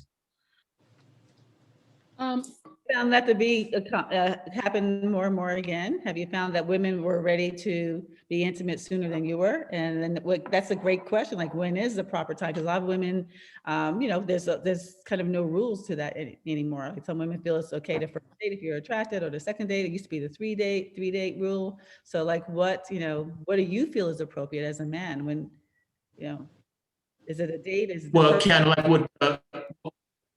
Kind of like what Veronica was saying, is you need to be able to see their soul and know their soul, before I make myself vulnerable like that, Yeah, I think from, a lot of it is, it's gotta be mutual. It's gotta be, this is kind of the vibe I'm feeling. Right. I think you don't, you always kind of feel that out. You don't just go into, 2020 and just go in and try to kiss somebody. It's like, we'll try touching, physically touch their hand, do those types of things, like the old fashioned way of actually hold a person's hand. I always think that's like the easiest way to like, well, do they pull back? Do they like squeeze your hand harder? Those are like your easy signs. And then it's kind of like whatever you're both comfortable with, but you're both safe with. I mean, COVID's made that even more complicated, because it's like, where do you stand with that? And it's like, well, have you been around anybody? Like, oh, get the test where they poke your brain with the thing, like I think that, that certainly plays into it, but I think it's a lot of it's mutual. It's, what both people are comfortable with. And I will say, it's like, if something seems too easy, it's like, well, I'm not that smooth or good looking, right? I think that should be, out there too, of like, it doesn't all have to happen the first night or the second night, but I think it's something where it's, if there's no progression though, I think also if you get to like the third date, you haven't like kissed the person, you're kind of like, okay, this probably isn't going anywhere. If, maybe circumstances pending, but like, you're probably like, okay, let's just move on. Either we're friends or we're not doing this. So. You ain't kissing nobody during COVID anyway, are you? I know that's right. Eventually. Eventually, you're not making out with strangers at the bar anymore. Put it that way. Right. I ain't kissing nobody until I see their You know what? immunization and their vaccine result. All right. Okay. So A lot of us are not getting vaccinated, not this time around. right. So I think that you just have to. I think that first a serious conversation, because even if they do, you have to see it. You know, this conversations and whatever comfort level that you have, you know, to be able to do that. But we've had a lot of conversations, which I think I could spend all afternoon doing this, but because it's really interesting and I'm really curious. But Kaya and Veronica, you have a program. You have some really insight, and I would like for you did an exercise, or you talked about an exercise for them actually to do that was be relevant. Can you kind of slow down and actually have explain what that is and how that works and what's psychologically what happens? You know, what could Yeah, one of my mentors for many years was Pat Allen, and I mentioned her before, you know, a relationship coach, and she said something very interesting early on that I thought, well, I did not know that. She says the yin energy, or the woman, the feminine energy, knows what they want by being clear about what they don't want. She says when you actually ask a woman, what does she really want? She's not as clear as she is about what she doesn't want. And so one of the processes, and it's not really about a checklist, it's just about getting clear. We're setting an intention out to the universe. I want this man, this, you know, prince to come into my life. We get to be clear of what and who he is. And so we always start, if you ladies have a pen and paper, I'm just going to guide you through some steps, just a little gift to you that maybe I believe can help you in put things in motion to attract your man faster or sooner. And for the gentleman. And the gentleman too. This is probably universal to all relationships. And so the first one would be, what do you want? And then you would grab a piece of paper, and you would put, or maybe 4 sheets of paper, and you would put 4 different headings. What do you want in, let's go with, you know, mental first. What do you want in mental? What do you want in physical? What do you want in spiritual? What do you want in emotional? Like when I did this, I realized, oh my gosh, I actually love the emotional. You know, so obviously I'm attracted to Veronica, I'm attracted to him, but I didn't realize how much the kind of emotional bonding was important to me. So you write a list of what you want: mental, physical, emotional, spiritual. And that's step 1. And you do that for 5 minutes. You wouldn't certainly do that right now. And then step 2, what do you don't want? What do you absolutely not want? Oh, I don't want a narcissist. I don't want a selfish guy. I don't want a guy who's gaslighting me and he's so self-absorbed. Like, write all the stuff that you don't want. And what we do is we have you do it in those 4 different categories again: mental, physical, emotional, spiritual. See, Brian brought up a great point, right? He says, if I go jogging for 3 miles, like if the woman can't do that with me or do any of those physical activities with me, there's a gap there. So even down to what you don't want, what do you not want? Mental, physical, emotional, and spiritual. So then once you've got the second list, and certainly you're going to take, 10 minutes, 5 minutes, 30 minutes to do that, then it gets really, really interesting. So step 3, then what you do is you look at all the list of things that you want in this person. And then you ask yourself, of the things that I want in this man or this woman, if I'm, whichever way, what is it that I believe I don't have myself? Of the things that I'm listing, of what I want in this other person, mental, physical, emotional, spiritual, having written it all out in pen, now take a highlighter and highlight all the things that I don't believe I have myself. And then what those actually are is your limiting beliefs. Because in actuality, when you see something in someone else, just like a lady mentioned, you're seeing a reflection of what you have inside you. So if you want something in someone else and you don't have it in you, it's actually a limiting belief. It's actually not true, but you're wearing that, right? And I'm noticing Brian's nodding his head. So whatever you're looking for, to complete you, For as long as you're looking for someone else to complete you on those things, you're seeing yourself as deficient in some way, shape, or form, you're actually probably going to not attract that man, because like attracts like. Builders attract builders. Birds of a feather flock together. So now we get an opportunity to remove the limiting belief, whatever that is. I'm not beautiful enough. I'm too old. I'm too young. I'm too this. I'm too that. Whatever those are. So the step 3 is looking at the list of what you want and highlighting what are those qualities that you want, but you don't believe you have yourself. Those are limiting beliefs. They're not true. They're illusions in your mind. Let's let those go so that you can step into the queen that will attract his king. Now, step 4, very interesting again. Step 4 is look at your list of step 2. Your list of step 2 is what you don't want: mental, physical, emotional, and spiritual. Right. So step 4 is look at step 2, all the answers to step 2. And unfortunately, ladies, those are all our unresolved issues. Everything that you wrote in step 2 that you don't want, mental, physical, emotional, spiritual, in step 4 goes under the category of unresolved issues. In other words, I don't want him to be a narcissist. Okay, well then we have energy on narcissists. I don't want him to be, abusive. Then we're still holding on to the past and abusive relationship that were in the past. And what Jungian psychology is saying is that for as long as I don't want these things, that's exactly who I'm going to attract because I'm putting energy on it. So whatever's unresolved in me, I have to attract it. See, Albert Einstein says we live in a very friendly universe. The universe will always send you the mate or not a mate, if it means not even being with anybody, that will push all the buttons that you don't want to push so that you can heal the past wounds and evolve. So whatever it is that you don't want is what you're going to project. So what we do with that, we use, like Desiree was saying, we used a process of timeline therapy, which is very quick, simple to heal the stuff. And it could be that I don't feel I'm worthy. I don't feel I'm deserving. I don't feel I'm good enough. It's interesting that someone like Tony Robbins can be in front of a room of 10,000 people. In the first hour that he meets 10,000 strangers, he tells 10,000 people, do you know what your problem is? Your problem is you don't believe you're good enough. And at first, when I heard that, I'm like, what a statement. Like, how could he say such a thing?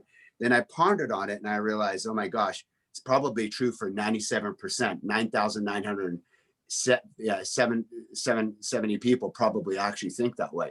So what we do is we heal, let it go, so that you are, again, stepping into your queen. Because I know for sure when Brian meets the queen, their queen, they will fly, they will climb mountains for the queen. When you meet that person as a man, it's just like, I'd be crazy not to do everything I can to be with her, because that's the woman.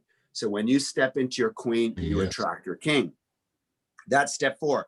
Step 5 is we get to look at, is anybody ever seen the movie Inception with Leonardo DiCaprio, the cute guy? Yeah. All right, you've seen that movie, right? Yeah. So you go into a dream, and then within that, you go into another dream and another dream. We get to uncover what's the programming? Like, what is it that attracts you to a man in the first place? What's important to you?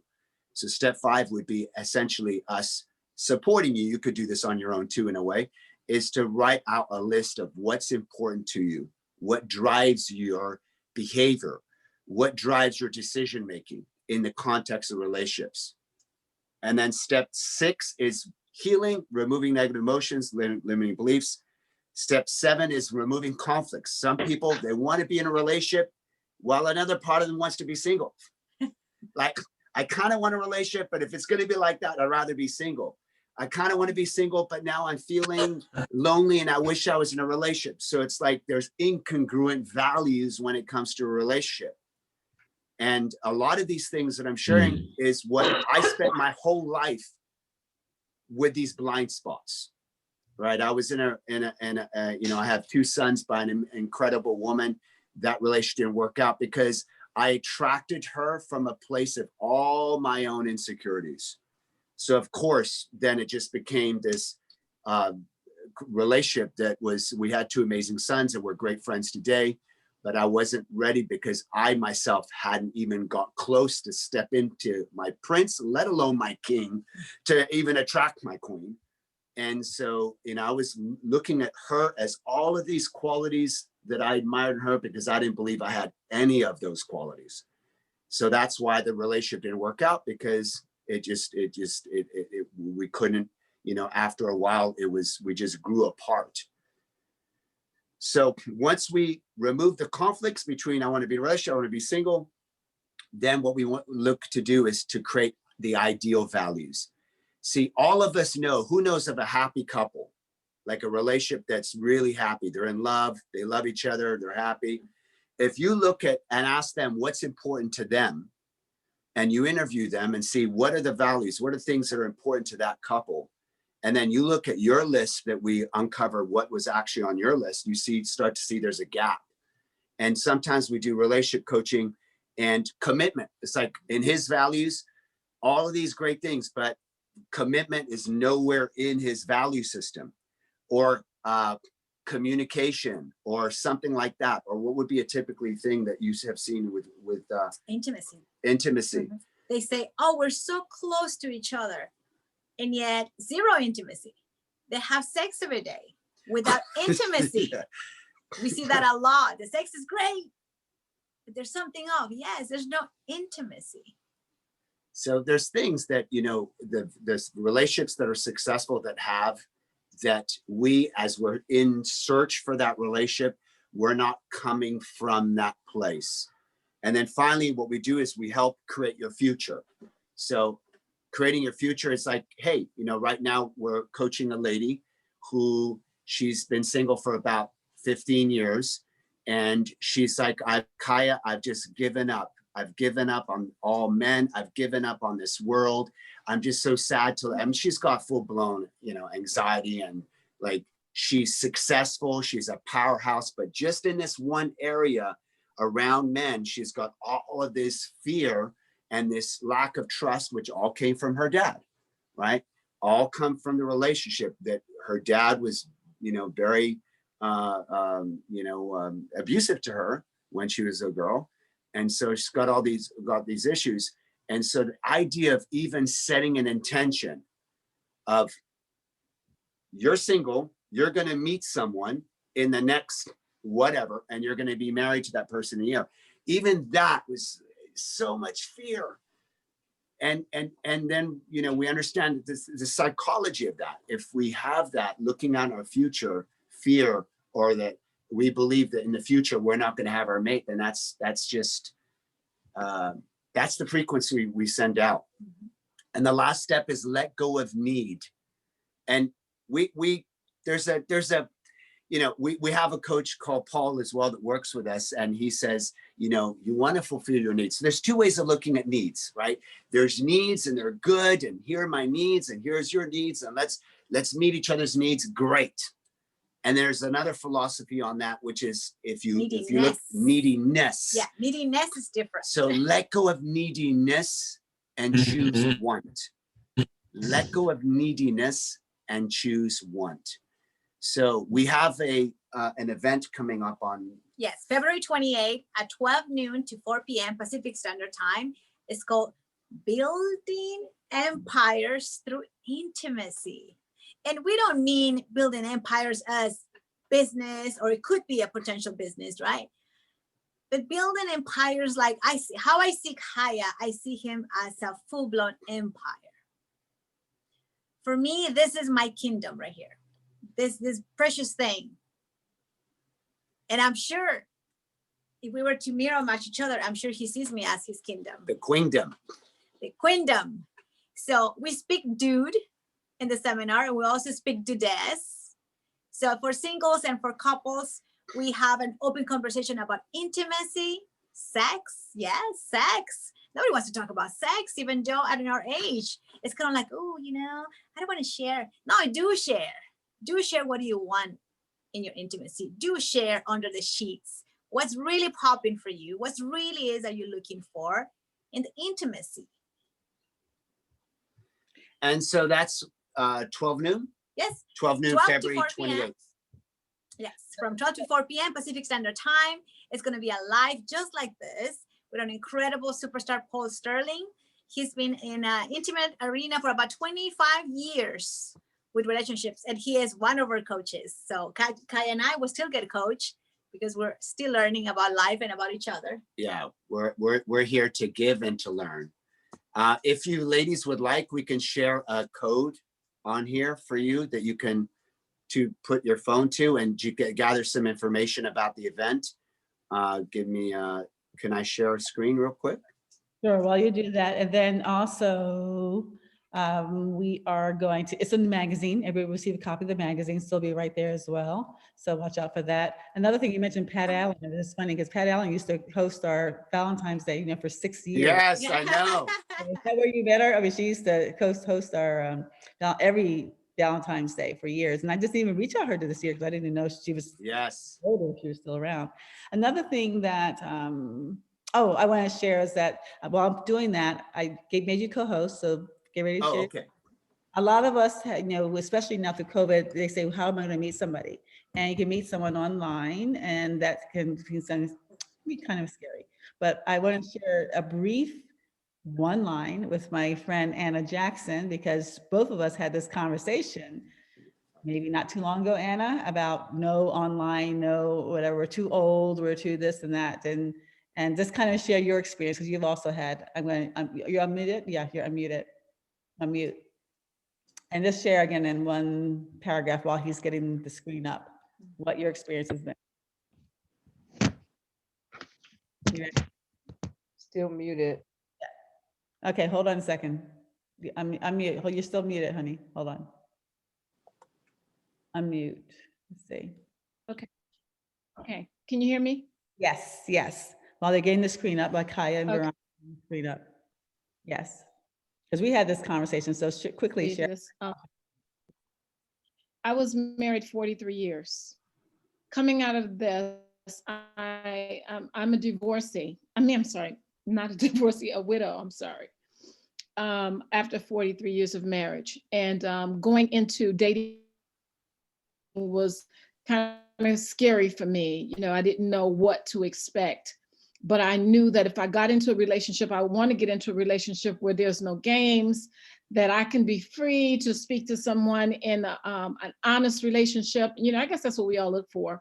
But anyway, making a long story short, I met my soulmate, and this was an online thing for me. And the thing we did from the beginning was came in honestly.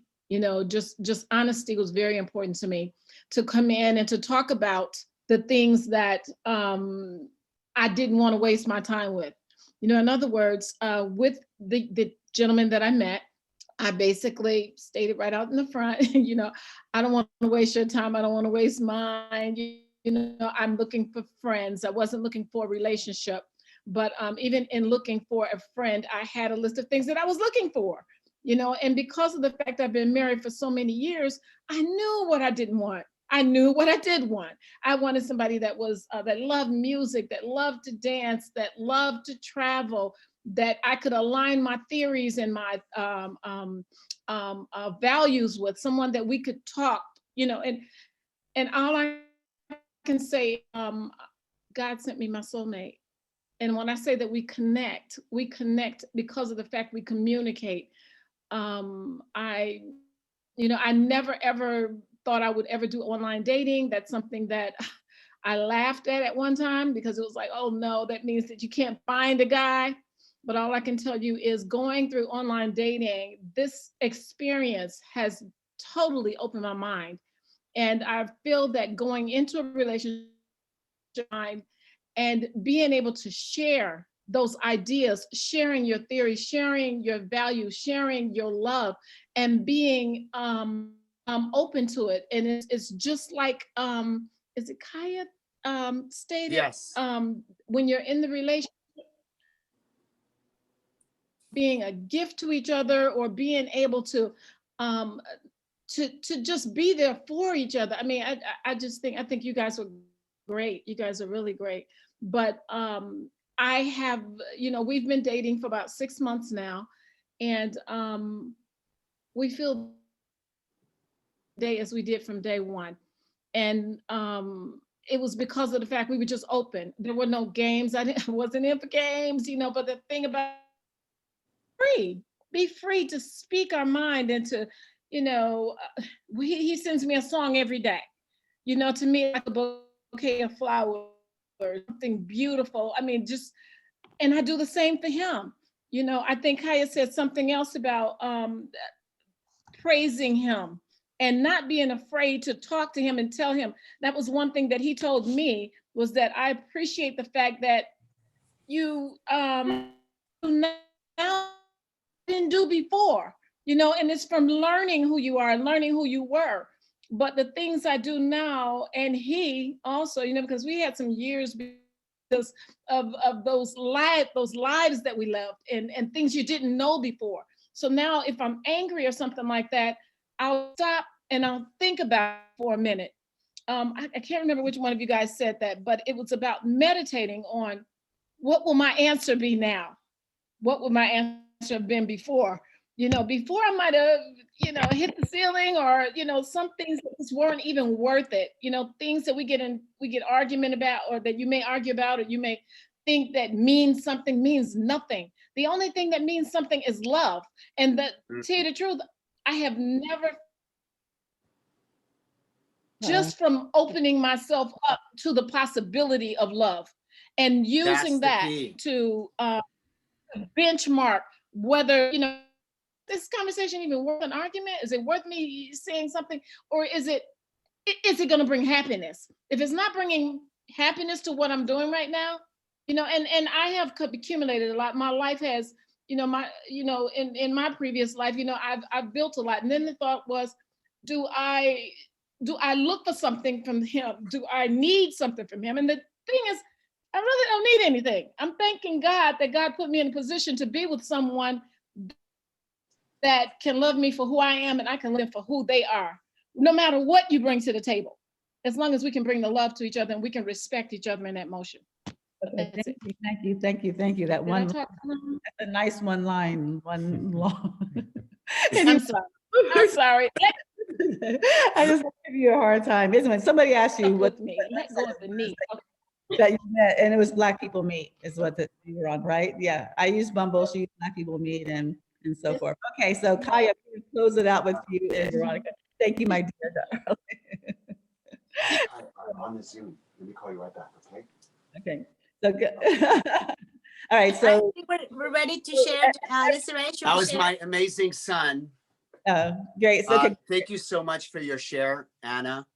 And it really goes to so much, you know, when we're focused on the outcome, especially when we're having conversations with people in you know, intimacy and dating. It's like, you know, saying what we want to, what we feel, or speaking from what's the outcome. Is this going to build? You know, Veronica and I are builders. Desiree and Gery are builders. So are you coming from saying something to the person that's going to build, or saying something to the person that at the end of the day is going to create separation? And so that's why ego work is really, really important. You know, if we're able to heal, then we're able to attract love in. But as long as we're feeling separate, we're feeling, you know, whatever it is, anything unresolved, then we're just going to have a challenge with that. So I'd love to share just quickly with you just the flyer so you guys can all see it. That's coming up February 28th. And then, so that's the flyer right here. Yes. Slideshow. So it would be Building Empires Through Intimacy. And who came up with Building Empires? Miss Veronica, the Empire Builder. Sunday, February 28th. 12 noon to 4.